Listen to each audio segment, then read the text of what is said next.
We are going to get back into the tricky business of historical comparison today with friend of the podcast, Iskander Rehman, who once joined the show to draw parallels between the long French competition with the declining Spain in the 16th and 17th centuries, and who today will help us see parallels between the reign of the Emperor Tiberius in ancient Rome and our strategic moment today in the United States. Beset by worrisome tribes, a near-peer competitor in the form of the Parthian Empire, and the occasional mutinous legion. Over his long reign, Tiberius favored policy and subtlety over force, achieving a Pax Romana that was significantly more peaceful than that of his predecessor, Augustus.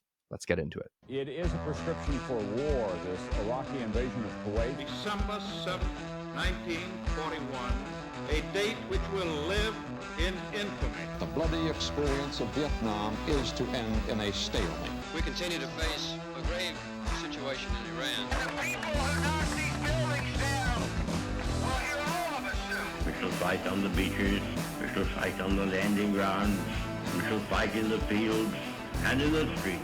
We shall never surrender. For maps, videos, and images, follow us on Instagram, and also feel free to follow me on Twitter at Aaron B. McLean. Hi, I'm Aaron McLean. Thanks for joining School of War. I'm delighted to welcome back to the show today Iskander Rehman, who is the Axon Johnson Fellow at the Kissinger Center. He's a senior fellow for strategic studies at the American Foreign Policy Council. He is the author most recently of Iron Imperator, Roman Grand Strategy Under Tiberius. And most importantly, Iskander is joining the really rare and august ranks of three-time School of War interviewees. I think it is currently, Colin will correct me if I'm wrong, but I think it is actually, you are one of two now. It's just you and Alex Mikaberedzzi, who have done 3 appearances on the show. So he of course is Mr. Napoleon, all things Napoleonic wars, and you were more peripatetic. Last time it was protracted war with China. Intellectually promiscuous, peripatetic, yes, that's however right. one wants to call it. Exactly. No, you've done the long French competition with Spain, protracted warfare in general, and now Roman grand strategy. So in your continuing effort to live my best life. Welcome back. Thanks. It's always a pleasure to be on the show, and congrats, by the way, on the milestone of having passed 1 million plus downloads. That's terrific. Thank you very much. All due to interesting guests like yourself. But no, I appreciate it. So I was going to start us today with, it's a really fascinating book. Another, I should say for people like me who are into this kind of thing, another physically very beautiful book. And maybe you can tell us a little bit about how that came to be. But the thing, before we get into the actual content, the thing that struck me the most that I was going to ask you about superficially is, this is a serious study of grand strategy during a particular moment in the Roman Empire. And it's funded by, or at least original research for it that led to the current volume, was originally funded by the Pentagon's Office of Net Assessment. And I just was going to ask the sort of obvious question, which is how on earth does one get money from the Pentagon to study Roman grand strategy? And why does the Pentagon think that that's a good idea? Sure, that's a great question. So I was, of course, very grateful that DoD's Office of Net Assessment was willing to support the earlier iteration of this project that I actually first started working on in 2019, 2020. So since its creation in 1973 under the Nixon administration, the Office of Net Assessment has played a discrete but invaluable role, I'd argue, at the heart of Washington's national security ecosystem, championing the virtues of deliberate reflection and classical erudition, even and perhaps especially in the fast-paced world of defense planning and national security. And along the way, it's nurtured generations of historically minded defense strategists and sponsored myriad detailed monographs and studies of past military campaigns, strategies, and concepts of operation. And this study of Tiberian grand strategy in the tradition of O&A research products is multidisciplinary in nature, and it's a work of applied history, i.e. an explicit attempt to illuminate current challenges and choices by analyzing historical precedents and analogs. And so although it engages in a deep analysis of the vibrant academic literature on the period in question, and it seeks to remain in continuous conversation of our troubled present, applied historians do not believe in perfect analogies, nor do they expect history to mechanically repeat itself, although it may sometimes rhyme. And I think that what's particularly interesting in the case of the Roman Empire under Tiberius is that it's a period when a hegemony managed to husband its resources with a fair degree of prudence, temporarily arresting its process of imperial expansion and consolidating rather than overreaching. And so that's why we can discuss this, in greater depth later on, why Tiberius has also traditionally been upheld as a symbol of prudence and wisdom in statecraft. I'm curious to know if your starting point with Tiberius was the same as mine. So I read a little bit of Tacitus as an undergraduate, but for the most part, my knowledge of Tiberius, such as it was before reading your book, I guess I read a little bit of Gibbon as well, right? But that's really just the intro. You don't get much. Was all Robert Graves. Everything I know about Tiberius is somehow downstream of Robert Graves, whether it's the magnificent novels I, Claudius and Claudius the God. If I'm being honest, probably more so the magnificent BBC. Yeah, totally. Which listeners to the show know that I have we'll just say quirky fascination with miniseries made in the late 20th century. But there's a magnificent portrayal of Tiberius in that miniseries. And then even, I think Graves, the Penguin Suetonius, is Graves as well, right? Graves is the translator of Suetonius. Yes. And yes, exactly. There's a great Gore Vidal review essay of that translation, which opens with Vidal making a harrowing reflection on learning Latin as a schoolboy and translating Suetonius and coming across little fishes in the Latin and not quite knowing what that possibly could refer to.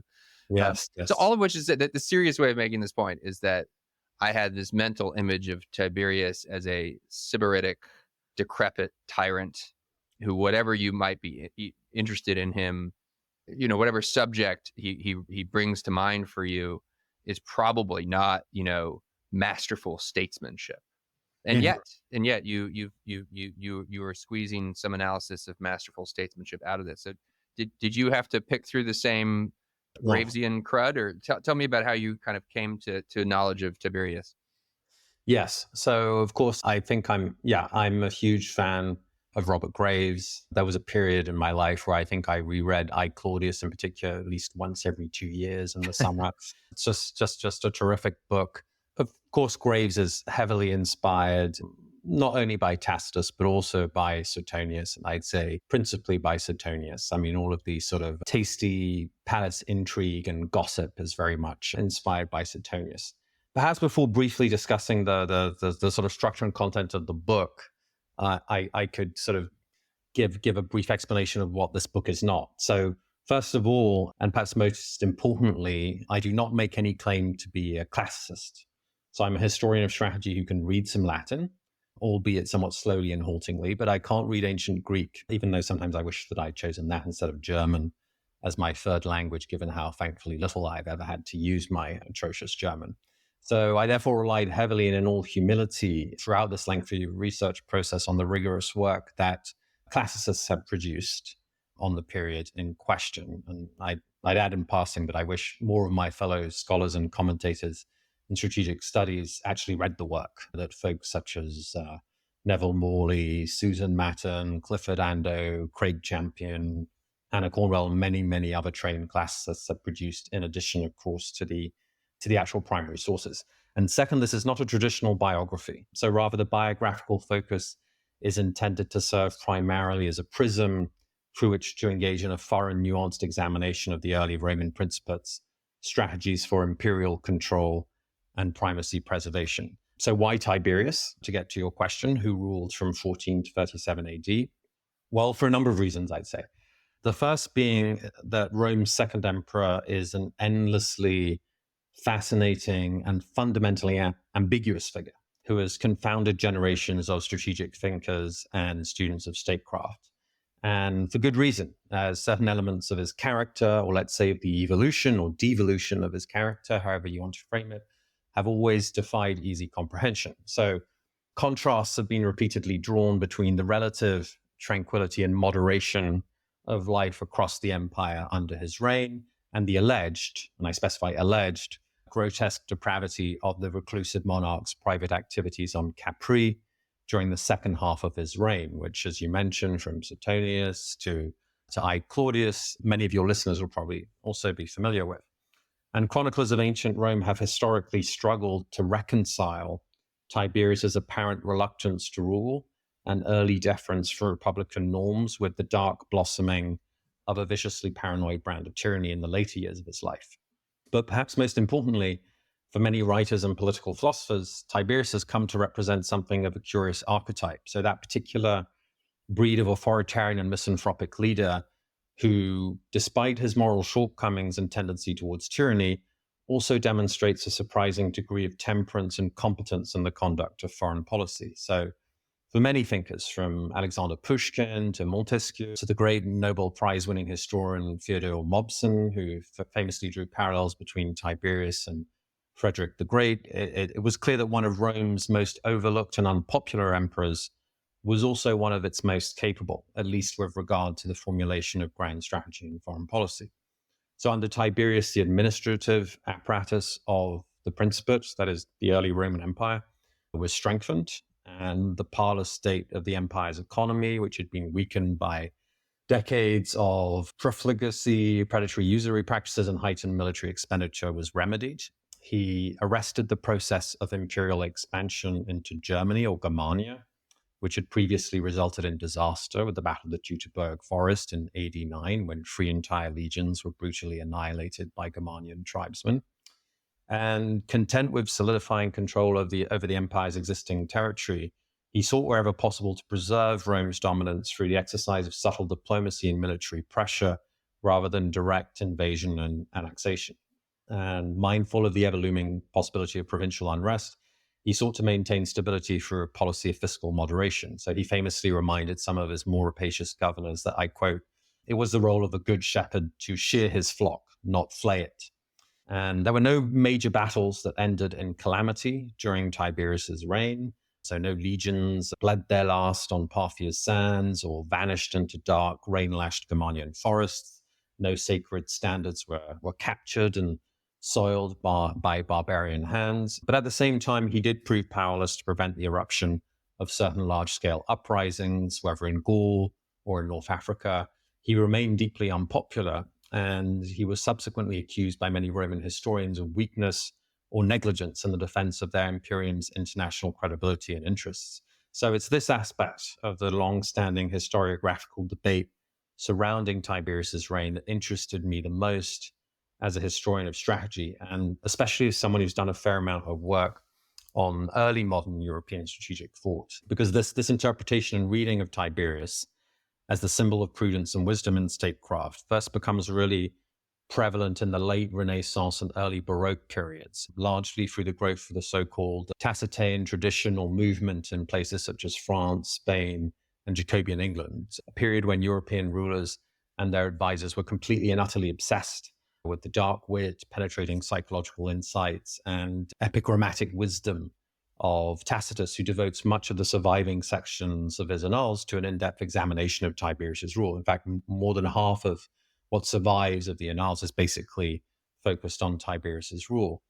And at the moment, I'm writing a book on Sully, Richelieu, and Mazarin. And as you mentioned at the beginning of the show, I've already been on the show to discuss those 3 French chief ministers. And it was actually over the course of that multi-year project that I first came into contact with this facet of the Tiberian historiographical legend, let's say. And that naturally spurred me to want to plunge down that rabbit hole and investigate the matter further. Now, of course, there's another very important and much darker side to the Tiberian legend, if you will, and that's the legend of Tiberius the despot, a blood-soaked, psychologically tortured sort of war-tyrant in the vein of Xenophon's Hiero of Syracuse, increasingly consumed with bitterness and paranoia. And an entire book could be written about that aspect of Tiberius and what it teaches us about the sort of self-perpetuating and corrupting nature of authoritarianism.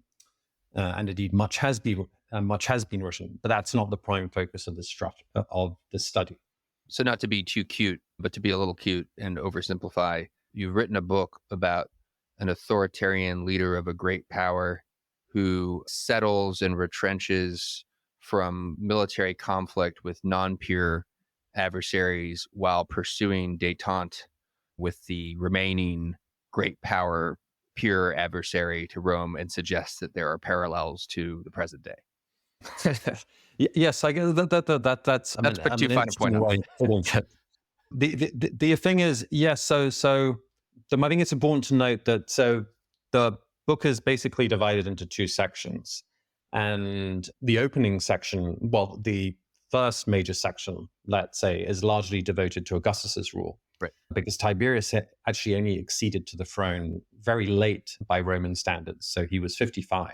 So by Roman standards, already an old man when he came to the throne. And the bulk of his life and career was spent serving as a general, and probably one of Rome's most effective generals across the span of the Augustan Imperium, from his campaigns with his younger brother in the Alps to Pannonia, which corresponds more or less to today's Croatia and Hungary, to Germania.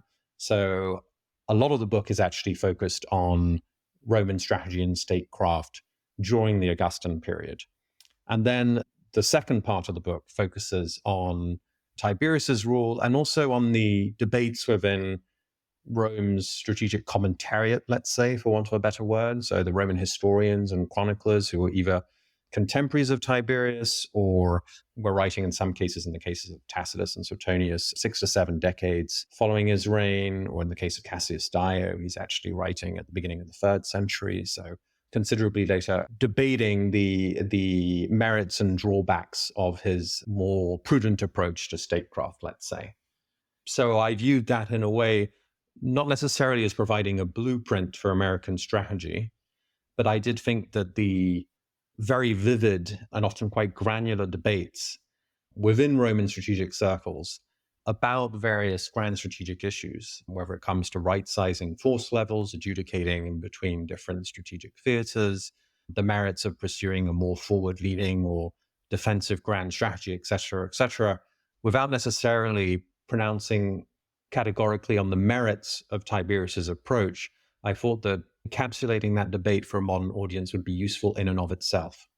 Well, let's push on that then, and maybe we can start again in my policy here of oversimplifying, because there's a lot to work with here. But if we take the foreign policy challenges in two big buckets, one being the problem represented by Germany, which is to say the problem represented by tribal confederations, rebellions along the frontier, problems that stem from your own military deployments along that frontier in terms of mutinies that happen in the legions, the problems of the management of the frontier, and on the other side of the frontier there are non-pure competitors. This is a space in which Augustus was extremely aggressive, right? And Tiberius takes a different path. Talk us through that. Talk us through Augustus's competitiveness or rather aggressiveness, and its fruits, bitter or otherwise, and Tiberius's decision to change it. And then what is the objection in the Roman strategic commentariat? And then we'll do that, and then I want to do Parthia in the pure competition later as well. Sure. So for the first few decades of Augustus's reign, and he ruled for a very long time, so he ruled for over 4 decades, the Roman Empire seemed to be sort of engaged in a process of almost euphoric expansionism, much of that being driven by legions under Tiberius's command. So the annexation of the remaining Alpine regions that were not under Roman control, which allowed Rome to establish clearer connections in between its territories in Gaul and its territories, let's say, in southeastern Europe, a series of campaigns deep into Germania. And for a while, it almost looked as though the Roman Empire might be able to reach all the way up to the Alps instead of the Rhine. And there was even a moment in time when it would appear, although this is debated amongst classicists, but it would appear that Augustus was contemplating a full-scale invasion of Great Britain. So Caesar had made a sort of abortive foray into Great Britain before withdrawing. At the back of their heads, there was always the idea, that maybe this would be another territory worth absorbing into the Roman Imperium, but it was only under Claudius that England was finally absorbed into the Roman Empire. The real watershed moment, I would argue, is the Battle of Teutoburg Forest in AD 9, when 3 Roman legions were famously drawn into a trap by an ally, actually, an erstwhile ally, of an auxiliary commander called Arminius, who was a nobleman from the Cherusci tribe, who basically lured these 3 Roman legions and their accompanying baggage train and auxiliary forces deep into the Germanian forest, into a trap where they were annihilated. And it was an absolute disaster. And it had a huge psychological impact, both on Augustus and on Rome's general sense of confidence, or collective psychology, let's say.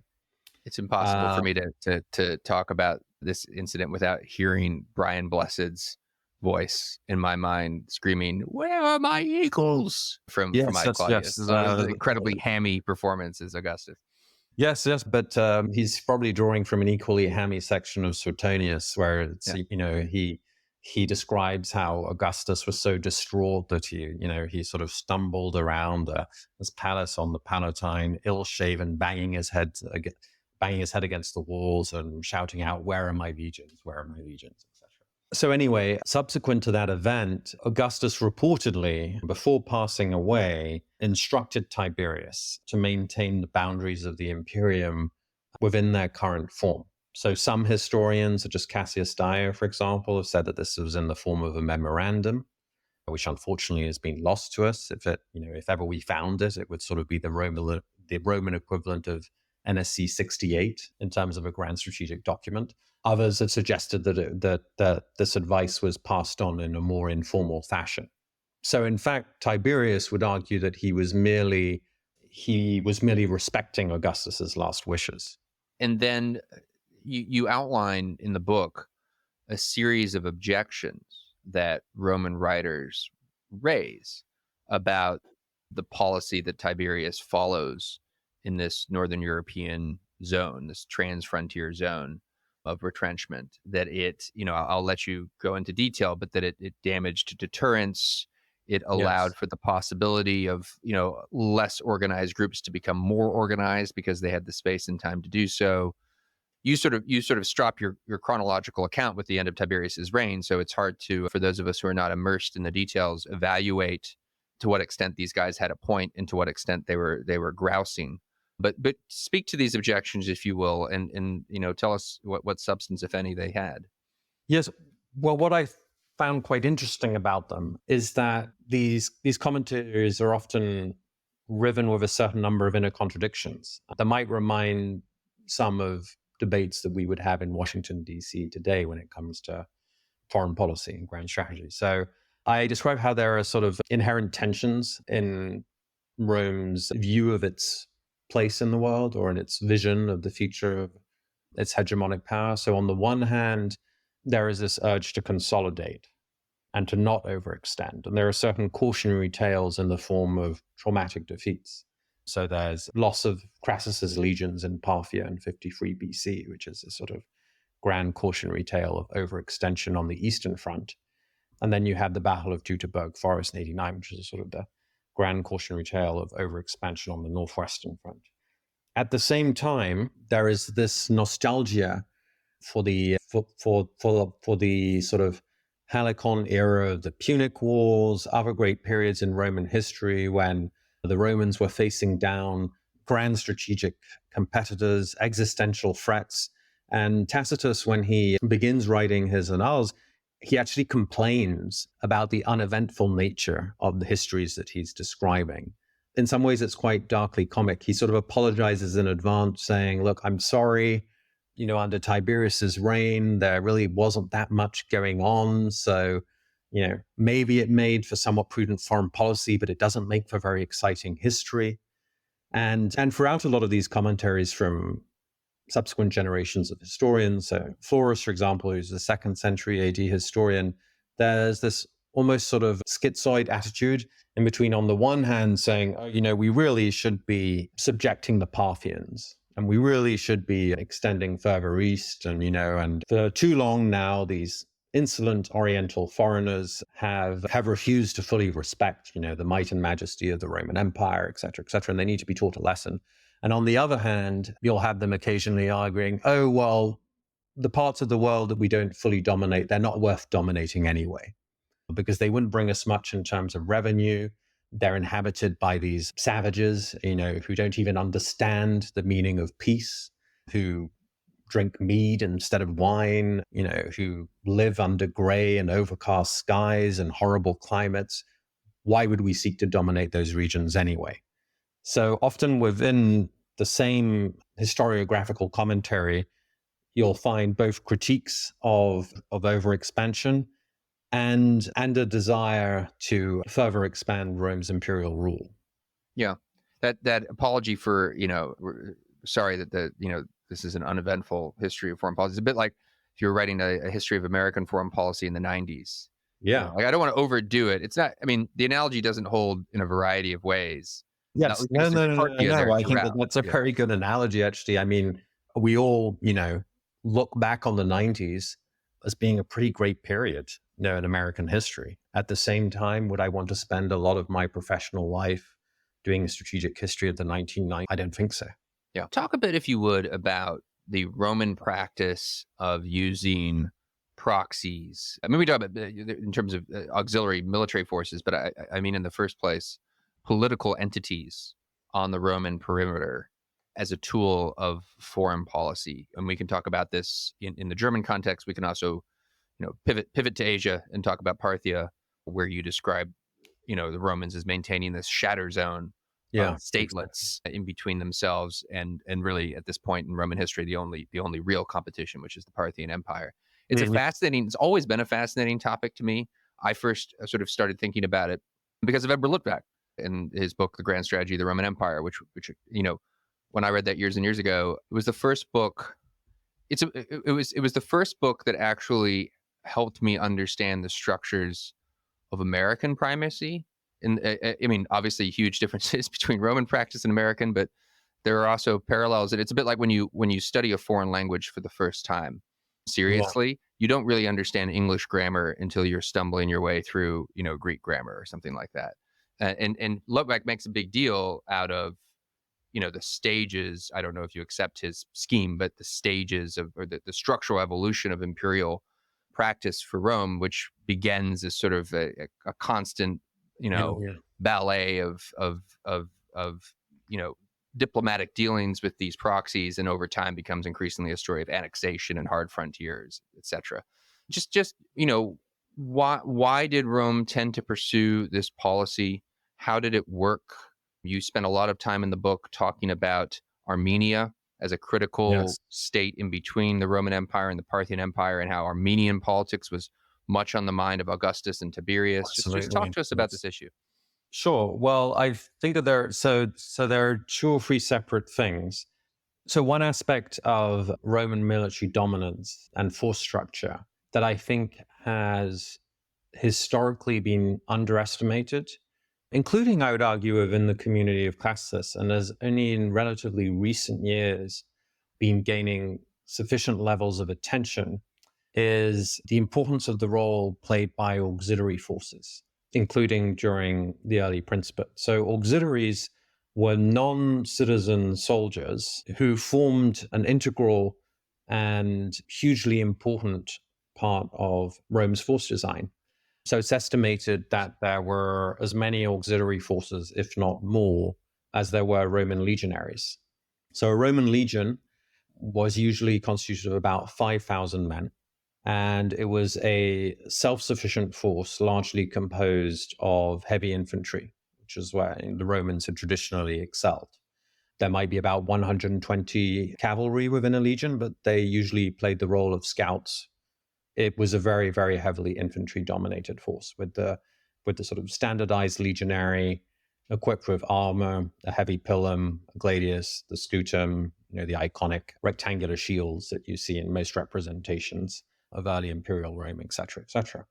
But the auxiliaries played an invaluable role, not only by supplementing the legions, but also by providing more specialized troop categories, whereas in the form of cavalry. So the vast majority of Roman cavalry during the early Principate was composed of auxiliary forces. And actually auxiliary cavalry could be better paid than an average Roman legionary. Auxiliary infantry were usually paid about 4/5 of a Roman legionary. Archers, slingers, for example, were usually auxiliary forces, and they were formed into cohort-sized structures. So about 500 men, smaller military formations that could sort of be bolted onto legions. So yes, the role of auxiliaries was absolutely fundamental. And it's only in relatively recent years that you're actually starting to see detailed works of in-depth scholarship by military historians on the roles played by auxiliaries. And it's absolutely fascinating because it also reveals the extent to which Rome was a vast and cosmopolitan empire. You end up at the end of the 1st century AD, you end up with North African cavalrymen serving along the border of Scotland, or with Portuguese auxiliaries learning to ride camels and serving in Egypt. So the role of auxiliaries was absolutely fundamental, and that also came with certain risks, as we can discuss as well later. And then there was also the role of client kings, buffer states, that played an especially critical role, as you mentioned, to Rome's east. These client kings and their military forces were nominally autonomous, but occasionally they were absorbed into Roman force structure. So, for example, Herod's forces, Herod that we all know from the New Testament, subsequent to his death, his armies were basically absorbed as an auxiliary unit into the Roman military. So one of the reasons behind the durability and cost effectiveness of Roman power and hegemony was precisely its ability to subcontract, in many ways, key aspects of its security, either to auxiliary forces or to client kings and allies. And if I recall the Lotvakian argument, it's that this was actually cheaper and better than hard frontiers, with the equivalence of walls and a lot of forward deployed legions, which ultimately become more taxing. I mean, in the literal financial sense, but in other ways as well. But of course, it requires a great deal of diplomatic agility and real statesmanship to manage a system like this. So in some ways, also, the Romans didn't have that much choice, largely because from the late Republic onwards, they had a more and more difficulty recruiting Roman citizens who were willing to sign up for a life of military service. So from the time of Augustus onwards, you start to see that the recruitment patterns of the Roman legions start to move away from the Italian peninsula. First of all, they sort of move up to northern Italy, and then into Gaul and Spain and elsewhere. And by Tiberius's time, the only unit that Italian Roman citizens were really interested in joining were the Praetorians, who were stationed within Italy, largely within Rome by the time of Tiberius, and were paid 3 times more than the average legionary, and also retired after 16 years instead of 25. So they had much more advantageous service conditions. So the reliance on auxiliaries was also a response to recruitment challenges that actually only grow over time. So by the time of the 4th and 5th century, it's increasingly difficult to get people to sign up for a life of service. Another awkward parallel, perhaps, to yes, absolutely, today, where we have a massive recruiting crisis. Mm-hmm. Talk about the evolution of call it what you like, defense policy, military practice. We talked about it a little bit, but you talk in the book about evolution in force structure to meet new threats here in the 1st century AD. How does that work? What role does Tiberius play in that? He is first and foremost a soldier and a field commander, and has a kind of brilliant career as that I don't think there's really any serious disagreement about that, right? There's also complexities about his career as emperor, but as a field commander, he's distinguished. Yes, absolutely. Yeah, so even the most hostile sources towards Tiberius will grudgingly recognize that he was a superlative military commander. Much is made of his willingness to endure hardship and discipline alongside his troops, his care for the wounded, his willingness to, sleep on the ground rather than in a fancy tent, his willingness to share his physicians and his bath, even with his mud-cake legionaries, his willingness to lead from the front, and also his sort of old-fashioned severity, which for a lot of Roman writers reminded them of the sort of granite-faced generals of the old Roman Republic.